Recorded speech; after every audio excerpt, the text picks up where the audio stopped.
Hello guys, gusto niyo rin bang gumawa ng logo para sa YouTube channel ninyo? Hindi mo na ito kailangan i-install. Punta lang kayo sa google.com at i-search ang Zarla Free Logo Maker. Yes, tama. Tama po ang narinig ninyo. Free po ito at walang bayad. Enter mo lang yung brand name at i-click ang Create Free Logo.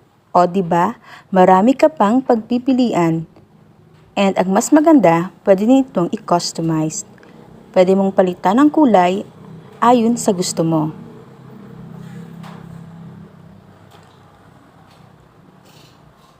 Pag nakapili ka na, type mo na lang yung email address mo at doon na isi-send sa iyo ang logo na ginawa mo. O diba, napakadali lang?